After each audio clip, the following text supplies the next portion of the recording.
I'll forgive you just this once, so just come back. In return, from now on, remember your place and never challenge me again." I told the truth to Andy, who was spewing all sorts of nonsense, without knowing anything, in a straightforward manner. I'm Haley, 34 years old. We just got married just 6 months ago, and I work part-time. After graduating from university, I got a job as an accountant.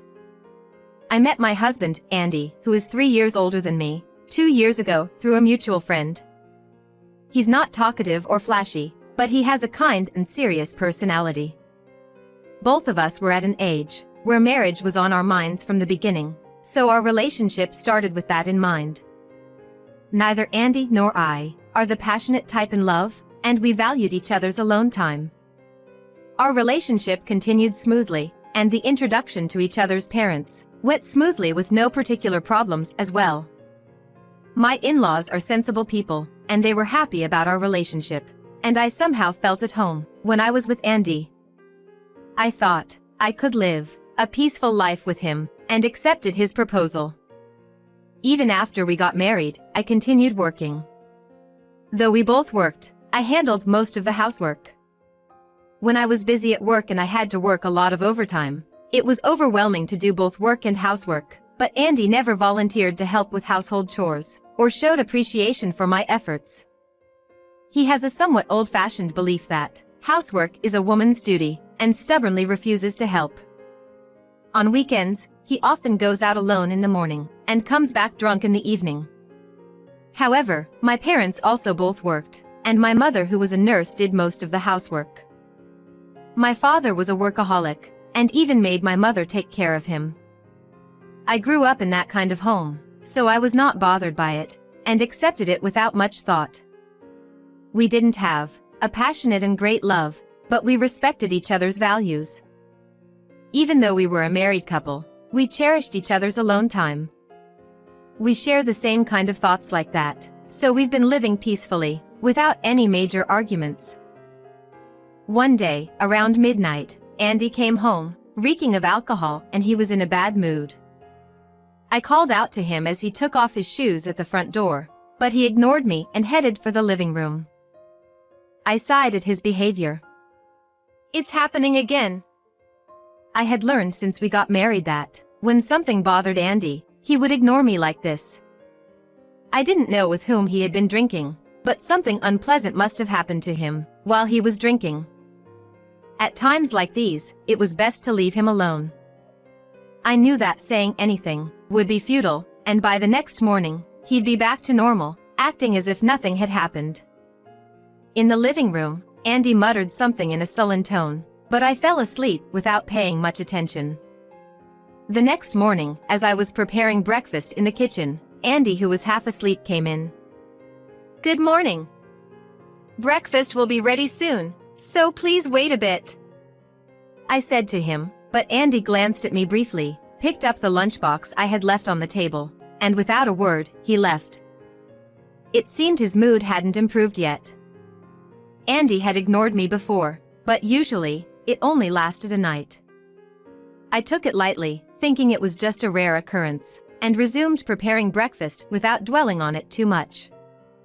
However, that night and the following day, Andy remained sullen and continued to ignore me. Until now, I've been ignored many times before, but never for this long.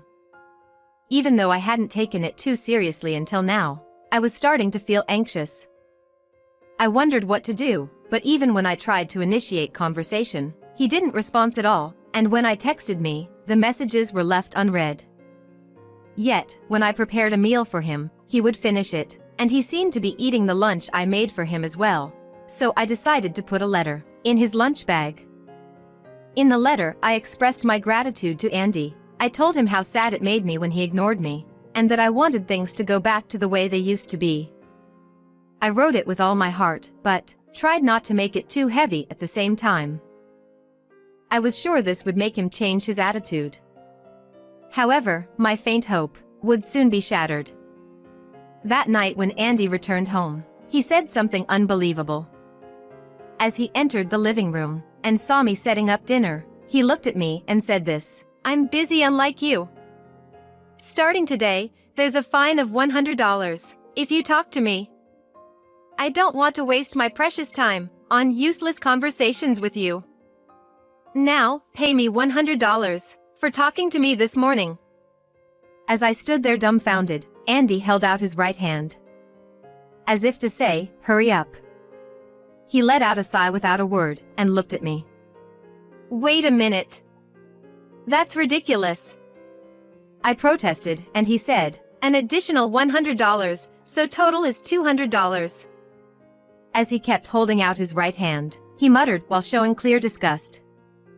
Andy took out $200 from my wallet, which was left on the table, while ignoring me who was stunned, and threw the wallet roughly onto the floor. Then, without a word of gratitude, he started eating dinner, and without saying thanks, he left the table. His silence continued even after that, and before I knew it, 3 weeks had passed.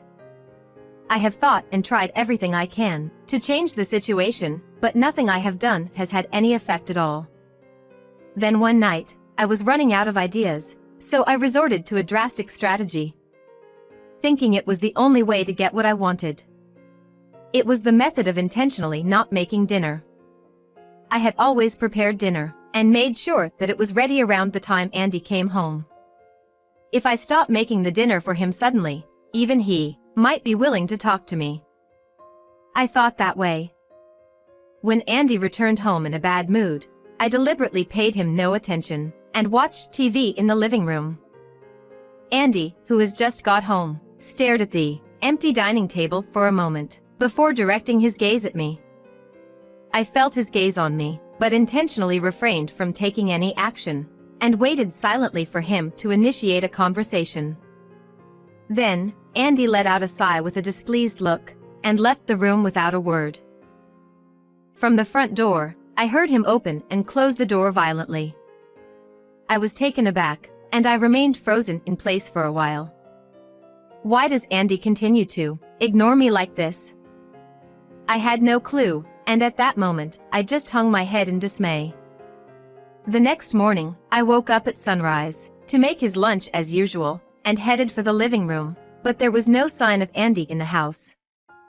Had he gone to work this early in the morning? Puzzled, I put on an apron, and as I did, I noticed a note on the dining table. Upon reading what was written on the note, I was so shocked that I lost my words, and I stood there motionless. The note simply said, "Don't neglect housework," in messy handwriting. The moment I read it, I felt like something inside me snapped. I couldn't endure this any longer. Did I have to live my life, always trying to please Andy? No, I couldn't bear it. Though we were never overly affectionate, even when we were dating, this kind of marital relationship was abnormal. If I had done something to upset him, I might understand, but being ignored without any reason was wearing me down, and I had reached my limit. In a corner of the note Andy had left, I added a single line, "I'm going back to my parents." Swiftly, I packed my belongings and left the house. I didn't return home after work, and I went to my parents' house instead. My parents were surprised when I suddenly visited them, but as I explained the strange situation of ours, such as the fact that Andy had been ignoring me for the past 3 weeks, and demanded a $100 fine for talking to him, and I had no idea why he is doing this to me, they sympathized with me, and kindly accepted me. Having found a refuge, I felt genuinely relieved, and for the time being, I planned to stay at my parents' house, keeping an eye on what Andy would do next, before deciding how to proceed. That night, as expected, Andy didn't contact me. I'm sure he was simply dismissing my actions, and continuing to ignore me. This might turn into a long battle. In the following days, there was still no contact from Andy, no calls or texts, and he didn't come to my parents' house either. With no word from him, for half a year had passed, and I had almost forgotten about Andy.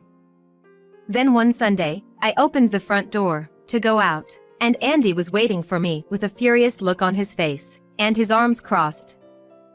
He stared at me without saying a word, as I was so surprised that I let out a short scream, and I stood there.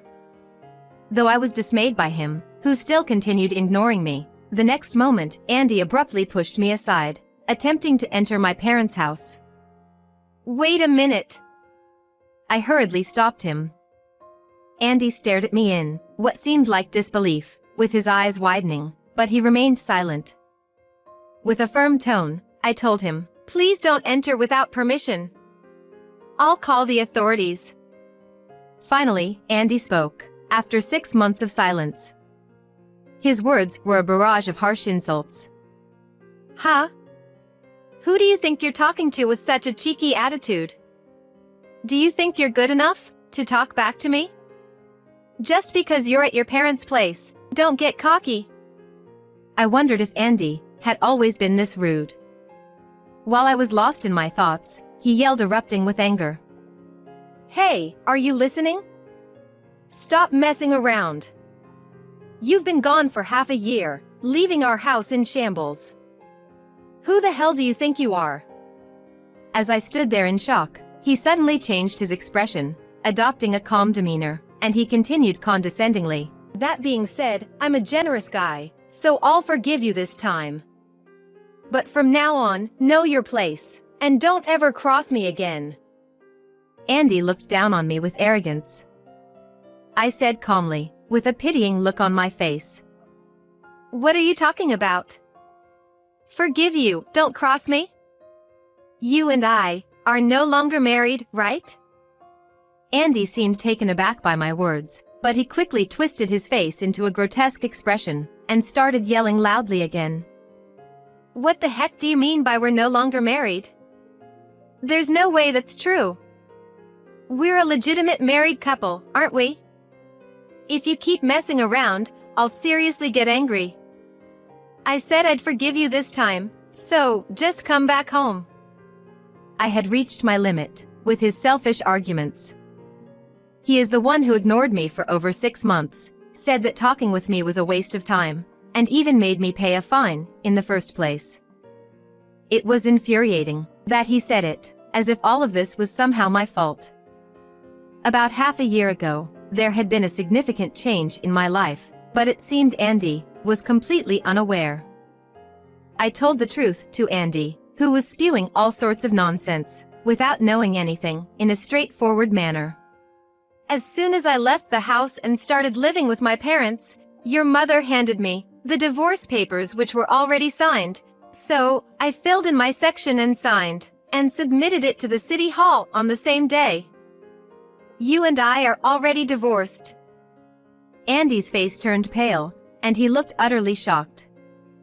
Several days after returning to my parents' home, my ex-mother-in-law called me, and I headed to the cafe where she asked me to meet her after work.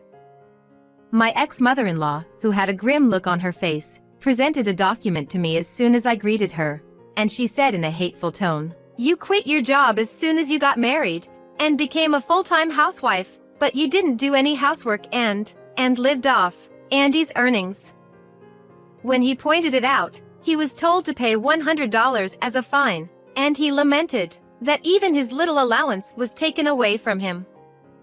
When Andy couldn't bear it anymore, and scolded you sternly, you ran away to your parents' house, didn't you? Since his mother lives in a rural area, he took advantage of the fact that they hardly interact with each other, and apparently he told his mother as if I was such a bad person. She wouldn't listen to me, even if I tell her the truth, because she is blindly believing all his lies. While I was thinking like this, my mother-in-law stared at me and quietly asked me, "I don't want to interfere in the affairs of an independent couple, but this is just too much. What do you plan to do from here?" I had mentally prepared myself to some extent, since I returned to my parents' house, so I responded calmly, "If he wants a divorce, I'll accept it." Upon hearing my response, my mother-in-law seemed taken aback, but after letting out a long sigh, she immediately stood up, placed the money for her drink on the table, and quietly left the cafe. Afterward, I filled in the divorce papers that she handed me, and submitted it to the city hall on the same day.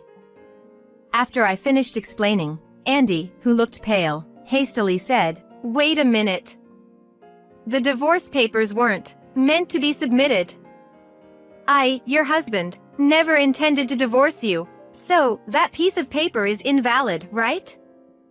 He then continued to babble, in a confused manner. If we get divorced, won't you be in trouble?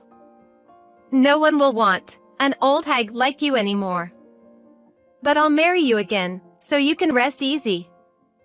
You are lucky. As usual, Andy, with a condescending tone, spouted incomprehensible things. I stared at him with a cold expression, and couldn't help but sigh. What are you even talking about? The divorce has already been finalized long ago, so there's no way to change anything now. Moreover, I'm currently engaged. Perhaps Andy never expected it, so his eyes widened and he froze. Do you understand what I'm saying? I have a fiancé, and we're getting married next month. When I said it so that I can make it clear to him, Andy looked panicked and ranted. Why are you suddenly saying this? It's so obvious that you're lying. Just so you know, just because you don't want to go back home, you can't make up random stuff and try to trick me. Don't underestimate me. I was only speaking the truth, but Andy didn't seem to understand. As I pondered what to do with him, the front door unexpectedly opened, and a man walked in, saying, I'm home. The man looked at me and Andy alternately, and he looked puzzled. Andy, shocked by the sudden appearance of an unfamiliar man, froze in place. When I looked at the man, he tilted his head curiously and asked, what's going on here?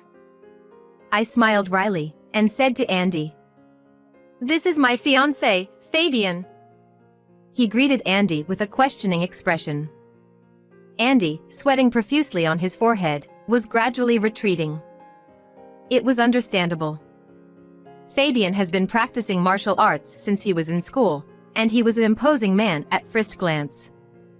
Andy, whose attitude had changed drastically from earlier, put on a forced grin, and began making excuses. Just wait a moment.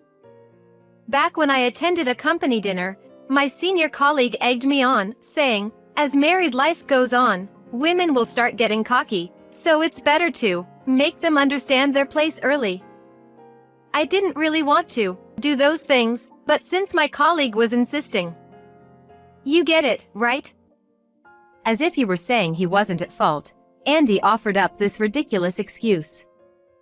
In response, I turned a surprisingly cold stare at him. Perhaps because he didn't receive the reaction he expected, Andy started sweating and looked troubled. Addressing Andy, Fabian spoke in a low voice. Could you please leave right now? And please, never bother Haley again.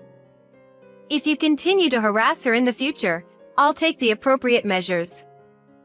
It seemed that Andy was overwhelmed by his forcefulness, and he left in a hurry. For a while after that, I was cautious, fearing that Andy might show up again, but a month had passed without a trace of him. Fabian and I registered our marriage without any issues, and began living together near our workplace. One day, I bumped into my friend, who introduced Andy to me in town. At first, I was having casual small talk with her who I hadn't seen in a while, but she seemed to have remembered something and began talking about what happened to Andy. Come to think of it. Several days after he came to my parents' house, Andy had resigned from his job. Apparently, that senior colleague was persistently sexually harassing a young female employee, and Andy had joined in the harassment. This created a major issue within the company. In the end, the senior colleague was transferred to a remote place due to the harassment, and Andy, who had been his lackey, was going to face a similar fate. However, unable to bear it, Andy had handed in his resignation. According to my friend, Andy had registered with a temp agency and was taking on day labor jobs to make ends meet. However, his pride got him into trouble everywhere he went, and finally, the temp agency stopped offering him a job. Furthermore, it seemed that his mother found out that he had quit his full-time job, and the reasons behind it. A scoundrel like that is not my son, she said, and disowned him. Currently, Andy is drowning his sorrows in alcohol, while he is looking for a job. On the other hand, I've been living peacefully with my husband, to whom I just got married. My husband is the younger brother of my childhood friend, and apparently he had harbored feelings for me for a long time. We had started dating shortly after my divorce, and while I had some concerns, his kindness and sincerity had steadily drawn me in. Previously, I had shouldered all the household chores alone, but my husband willingly shares the workload, without complaint. He would offer words of encouragement and gratitude for even the smallest things with a smile. Our married life is filled with a peaceful atmosphere and a sense of happiness. I am sure that I can live happily ever after with my husband. Next to my husband, who smiled kindly at me, I felt a clear and promising future ahead of us.